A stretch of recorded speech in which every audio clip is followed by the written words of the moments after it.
स्वागत है आपका हमारे YouTube चैनल निधि एकेडमी पर। आप में से बहुत सारे छात्र पूछ रहे थे कि मैम जो नया बैच शुरू हुआ है इसमें क्या क्या टॉपिक पढ़ाया जाएगा। तो मैं यहाँ पे आपको बताने वाली हूँ वो टॉपिक, वो जो हम सामान्य हिंदी में पढ़ने वाले हैं। तो सबसे पहले आप सभी लोगों को बताना चाहूँगी कि निधि एकेडमी ऐप पर जो हमारा बैच चलता है, पेड बैच, जो लाइव बैच है हमारा सामान्य हिंदी लाइव बैच, हम उस बैच की बात कर रहे हैं।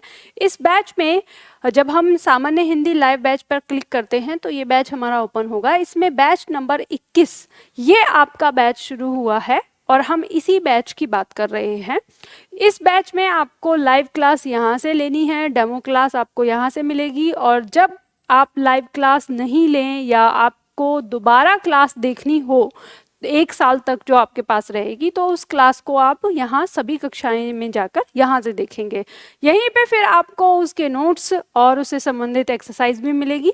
पर यहाँ पे मैं आपको बताती हूँ कि इन जो हम यहाँ पर क्लास करने वाले हैं उसमें हम कौन कौन सा टॉपिक पढ़ने वाले हैं। हमारे सभी वनडे एग्जाम के लिए ये क्लास महत्वपूर्ण है, चाहे वो आपका यूपीएसआई है, चाहे एमपीएसआई है, चाहे राजस्थान एसआई है, चाहे वीडियो का एग्जाम है, चाहे यूपी लेखपाल है, चाहे डीएसएसबी है, या और भी इसके अलावा कोई एग्जाम जो आपके वनडे एग्जाम या कहें हम ऑब्जेक्टिव टाइप जो प्रश्न आते हैं, उनके लिए आपको यहाँ पर जो हिंदी पढ़ाई जाती है वो मैं यहाँ पे बता रही हूँ। सामान्य हिंदी में जो हमारा टॉपिक है, जैसे हम बात करेंगे वर्ण विभाग में वर्णमाला की। जब वर्णमाला की बात करते हैं तो इसमें हम वर्णमाला का जो वर्ण है हमारे, उनका वर्गीकरण, जैसे स्वर का वर्गीकरण, जैसे व्यंजन का वर्गीकरण, और इसमें हमारे जो स्वर हैं, व्यंजन हैं, वो कितने प्रकार के होते हैं, किस आधार पे उनको बांटा गया है, हमारी आगत ध्वनियाँ क्या हैं, नवनिर्मित ध्वनियाँ क्या हैं, या हिंदी शब्दकोश में वर्णों का स्थान हम कैसे देखेंगे, ये सारी चीज़ें, ये सारी डिटेल हमारी पढ़ाई जाती है।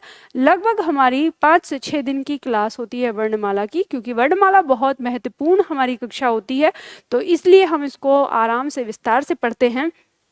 दूसरा टॉपिक आता है वर्तनी।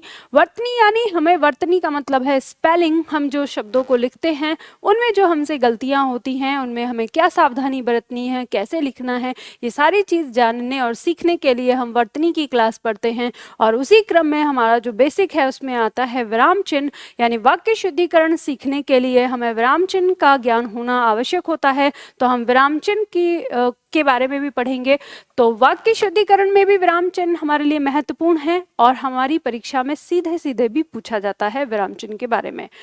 इसके बाद हम बात करेंगे दूसरी इकाई की, जो शब्द विभाग है हमारा। शब्द विभाग के अंदर शब्द निर्माण की हम बात करेंगे, और शब्द निर्माण हमारा 4 प्रकार से होता है: संधि, उपसर्ग, प्रत्यय और समास। तो इन्हीं सब के बारे में, इनके बारे में अलग अलग से पढ़ेंगे। संधि और संधि का विच्छेद देखेंगे कि संधि विच्छेद कैसे करेंगे, उनकी संधि कैसे करेंगे, कितने प्रकार की संधि है, ये सारी चीज़ें देखेंगे। उपसर्ग हम कैसे पहचानेंगे, हमें ये सारी चीज़ें देखनी है, जाननी है। प्रत्यय हम कैसे लगाएंगे, और याद रखिएगा प्रत्यय हमारे ऐसे हैं कि जब हम प्रत्यय सीख लेते हैं तो हमारी बहुत सारी वर्तनी, यानी जो हमारी जो स्पेलिंग है उसमें जो गलतियां होती हैं, बहुत सब में सुधार आता है प्रत्यय सीखने के बाद। समास और समास विग्रह, इन दोनों के बारे में भी जानेंगे हम यहाँ पर, ठीक है। उसी क्रम में तीसरी इकाई है हमारी शब्दावली। ये शब्द विभाग के अंदर ही आती है शब्दावली। इस शब्दावली का मतलब क्या है? इस शब्दावली के अंतर्गत आपके तत्सम, तद्भव, देशज, विदेशज शब्द, संकर शब्द, पर्यायवाची शब्द, अनेकार्थक शब्द, विलोम शब्द, समश्रुति भिन्नार्थक शब्द, मुहावरे और लोकोक्तियां आदि के बारे में बताया जाता है। और ये हमारी डेली क्लास चलेगी। आप जानते हैं क्योंकि शब्दावली एक दिन में नहीं पढ़ी जाती है, शब्दावली को हर दिन पढ़ना होता है।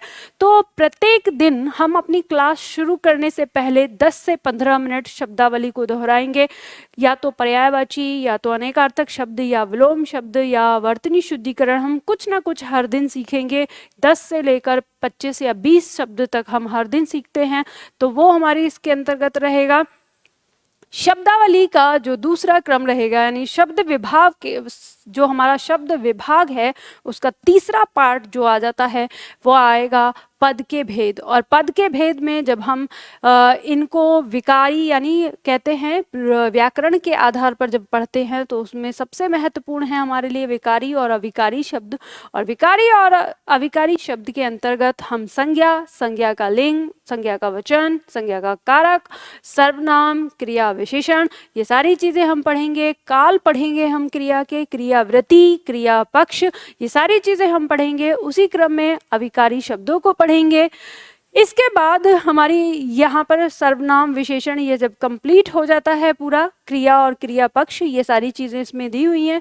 उसके बाद अविकारी शब्द आते हैं हमारे क्रिया विशेषण, संबंध बोधक, समुच्चय बोधक, विस्मयादि बोधक और निपात जैसे शब्दों के बारे में हम जानेंगे अविकारी शब्द में। और इसके बाद आता है हमारा वाक्य विभाग जिसमें हम वाक्य विश्लेषण करेंगे। और वाक्य विश्लेषण में वाक्य हमारा कितने प्रकार का होता है, अलग अलग वाच्य इसमें पढ़ने वाले हैं हम। प्रधानता के आधार पर वाक्य होता है वाच्य। इसके बाद हम उसको रचना के आधार पे पढ़ेंगे, उसके अर्थ के आधार पे पढ़ेंगे। तो इसी क्रम में हम जब ये वाक्य कर लेंगे तो ये पार्ट 2 तक हमारा समाप्त हो जाता है। इसके बाद हमारा इकाई 9 में यानी हिंदी साहित्य से संबंधित जो चीज़ें होंगी जिसमें हमारा आता है अलंकार। अलंकार हमारे यहाँ पर हम शब्द अलंकार, अर्थ अलंकार दोनों ही प्रकार के अलंकार को अच्छे से पढ़ेंगे।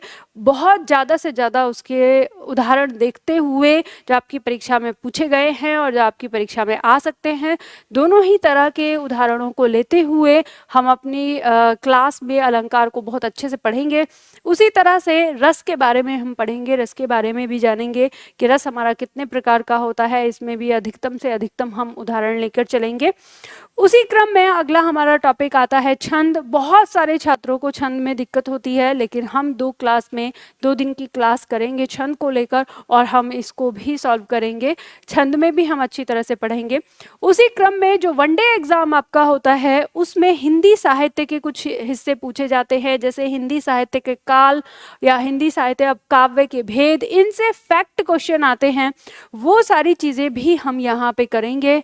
हिंदी साहित्य में हमसे काल का विभाजन, उससे संबंधित जो टॉपिक है और उनमें उन कब से कब तक आता है या उनके रचनाकार कौन हैं, उनकी रचनाएं क्या क्या हैं, वो सब हमसे पूछा जाता है। पुरस्कार, जो हमारा पुरस्कार दिया है कि हमारा पुरस्कार कौन सा होगा, ये सारी चीज़ हम इसमें पढ़ेंगे कि पुरस्कार कौन सा होगा। इसी क्रम में विविध में हम देखेंगे जिसमें इसके बाद आता है हमारा अपठित गद्यांश और अपठित पद्यांश। ये भी हमारी परीक्षा में पूछा जाता है। कुछ परीक्षाओं में डायरेक्ट गद्यांश और पद्यांश दोनों दिए रहते हैं, कुछ परीक्षाओं में केवल गद्यांश दिया होता है। तो हम इसमें दोनों ही पढ़ेंगे कि जैसे एमपीएसआई की बात करें तो एमपीएसआई में दोनों ही दिया होता है, तो हम दोनों ही पढ़ेंगे। पत्र लेखन आपके एग्जाम में पूछा जाता है, जैसे हम यूपी ट्रिपल एससी के किसी एग्जाम की बात करें, जैसे वीडियो का एग्जाम है, उसमें भी हमारा पत्र लेखन से जो 4 जो ऑप्शन देकर आते हैं यानी ऑब्जेक्टिव टाइप जो हमारे प्रश्न आते हैं, पत्र लेखन से भी वो आजकल आते हैं, तो हम उन्हें भी कवर करेंगे। भाषा और बोलियों से जो प्रश्न आते हैं उन्हें भी कवर करेंगे। और विविध के इसी क्रम में हम वाक्य खंड, जैसे जिन्हें आप य र ल व करके पढ़ते हैं, हम उन्हें भी समझेंगे। उसी क्रम में पहेलियाँ जो एमपीएसआई में पूछी जाती हैं, हम उन सारी चीज़ों को भी पढ़ेंगे। संक्षेपण और पारिभाषिक शब्द, हम ये सारी चीज़ें पढ़ेंगे। जैसे डीएसएसबी के एग्जाम में आता है, इसके अलावा और भी एग्जाम में आते हैं पारिभाषिक शब्द, जो अंग्रेजी के शब्द होते हैं जिन्हें हम हिंदी में क्या कहते हैं, ये सारी चीज़ें भी हम इसमें देखेंगे। तो कुल मिलाकर कहने का मतलब ये है कि हम यहाँ पर हिंदी का वो पूरा सिलेबस करते हैं जो आप किसी भी एग्ज़ाम की परीक्षा दे रहे हैं, उन सब में आने वाला जो आपका सिलेबस है वो यहाँ पे पूरा कवर होता है। मतलब हमारी जो ये क्लास है, इस कॉमन क्लास को अगर आप ले लेते हैं तो आप किसी भी परीक्षा की तैयारी कर रहे हैं, आप पूरी तरह से कहते हैं ना 100% आप उसके लिए तैयार हो जाते हैं। तो यहाँ पे मैं आप लोगों को शब्दावली कराते हुए उन सारी चीज़ों को लेती हूँ। अब मैं वही क्रम में आप सभी को बता देती हूँ कि जब आप इस बैच को लेंगे, बैच नंबर 21 में जब आप जाते हैं, यहाँ से आपको लाइव क्लास लेना है, यहाँ पर डेमो क्लास दिया हुआ है और यहाँ पर आपकी सभी क्लास होंगी।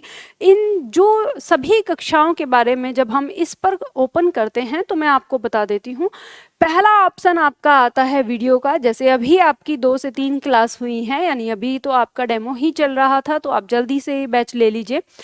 यहाँ पर आपको वीडियो दिखेगी, इसी में बीच में जो ऑप्शन दिया है नोट्स, जब आप इस पे क्लिक करेंगे तो आपको नोट्स मिल जाएंगे जो आपकी परीक्षा में जो आते हैं, मतलब जो मैं यहाँ पे क्लास में करवाती हूँ वो सारे नोट्स आपको डाउनलोड करके उनका प्रिंट निकाल के रखना है अपने पास, जब मैं पढ़ाऊँगी तो तब काम आएगा। और इसी में एक्सरसाइज का ऑप्शन आपको दिया हुआ है, तो ये एक्सरसाइज भी आपकी हर टॉपिक के साथ साथ ही ओपन होगी।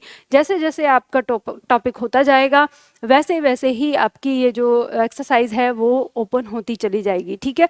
तो इस तरह से ये जो बैच आपके लिए दिया हुआ है, इस बैच को आप देखिए, या ये बैच आप ले सकते हैं, आप सभी लोग इसको ख़रीद सकते हैं। और ये आपको कहाँ से ख़रीदना है वो मैं आपको बता देती हूँ। इसके लिए आपको निधि एकेडमी ऐप डाउनलोड करना होगा गूगल प्ले स्टोर से, और डाउनलोड करने के बाद ये बैच आपको सामान्य हिंदी लाइव बैच में जाके मिलेगा। अगर फिर भी आपको कहीं कोई परेशानी होती है तो आप दिए हुए नंबर पर, जो नंबर आपको दिया हुआ है, इस नंबर पर आप कॉल कर सकते हैं। आप हमारे स्टाफ से पूछ सकते हैं, जानकारी ले सकते हैं कि हमें बैच कौन सा लेना है, कैसे लेना है, किस तरह से लेना है।